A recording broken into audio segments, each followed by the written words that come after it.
historically, the present scandals and crises, starting with Julian Assange and Bradley Manning and now Mr. Snowden, all reflect a curious sense of freedom of the press, of First Amendment freedoms and Fourth Amendment freedoms in America under the Constitution, which meant that there was never, oddly enough, an Official Secrets Act in America. That didn't happen.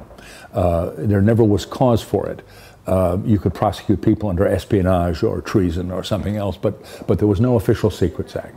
Part of the thinking there was that you bias your laws in favor of free expression rather than biasing them for national security, with the hope that you'll retain some freedom of the press in the end. I mean, they've been after Assange for over 2.5 years.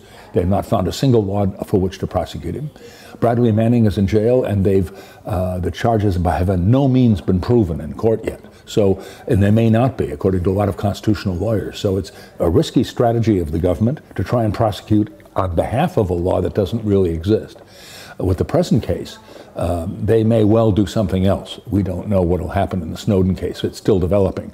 But these will promise to be the biggest disclosures for transparency and accountability in the history of the United States. I mean, they're very powerful, large disclosures, which elicit a lot of public interest, both pro and con, but they'll certainly elicit the interest of concern over the degree of spying and intrusive surveillance that now is commonplace in the United States.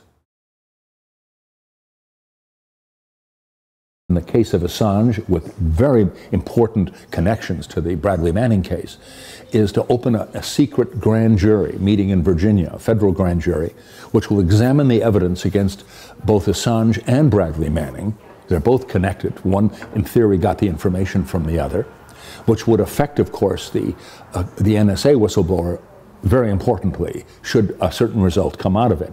But the effect is to hear enormous amounts of evidence, witness testimony, documents. The FBI has 42,000 documents, apparently, in this case. But the defense has not seen any of them.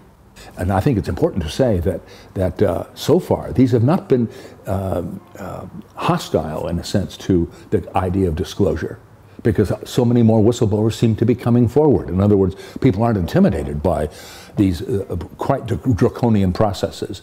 It certainly hasn't stopped Mr. Snowden from coming forward with disclosures at least as serious and much more interesting and more explosive in many ways than the first two. But in any event, we've just the beginning of a significant process which is entirely unique.